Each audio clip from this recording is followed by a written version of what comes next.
Je remercie mon père biologique et mon père spirituel. Je les remercie beaucoup pour la confiance qu'il nous a accordée. Aujourd'hui, particulièrement, je remercie ma maman. C'est elle l'organisatrice de cet événement.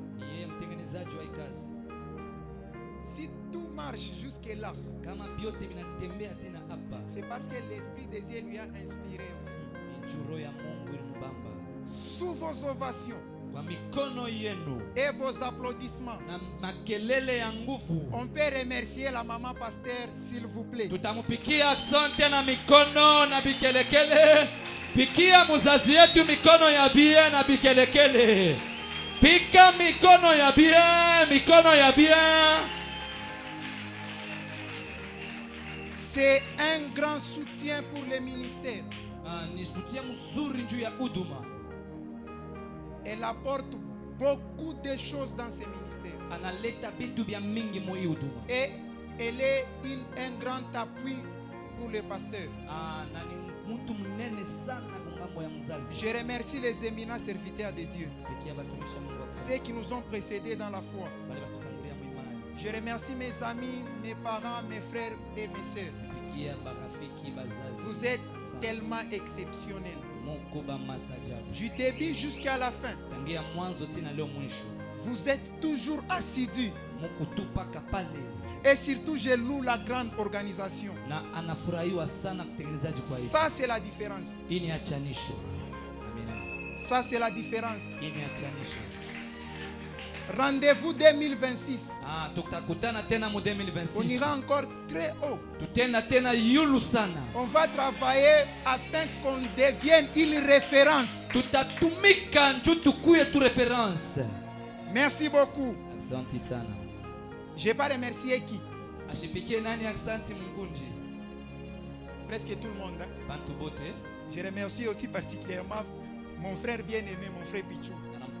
Il nous vient de Kasumbalesa. Il a rehaussé à l'invitation. Merci beaucoup. C'est mon frère aussi biologique. Je remercie les frères Jabin et je remercie tout le monde. J'entre maintenant dans mes 15 minutes. Maintenant chronométré, j'entre dans mes 15 minutes.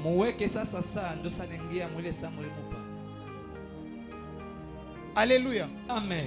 Je récapitule tout ce que j'ai eu à enseigner. Le premier jour, on a dit ceci. On a lu notre texte de base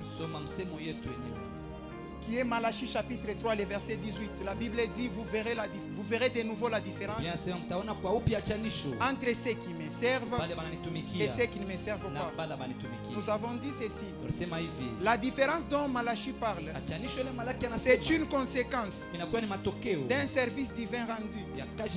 Donc, parlant de la conséquence, il y a les inconvénients, il y a aussi les avantages. Les inconvénients, ce sont des conséquences négatives. Et les avantages, ce sont des conséquences positives. Alors la conséquence positive qu'on appelle l'avantage, c'est ces signes-là de distinction que Dieu mettra aux gens qui l'ont servi. C'est comme si les gens qui l'ont servi seront couverts par la main droite de Dieu qu'on appelle la main de la miséricorde. Et les gens qui ont refusé de les servir seront couverts par la main gauche de Dieu qu'on appelle la rigueur. Alors nous avons dit ceci. C'est quoi un service divin? Et qui est un serviteur de Dieu? Un serviteur de Dieu, c'est celui qui rend un service divin. Alors c'est quoi les services divins? Nous avons dit ceci. Pour servir Dieu, il faut comprendre ce que Dieu veut de l'homme et ce que Dieu veut de l'univers. Alors, qu'est-ce que Dieu veut?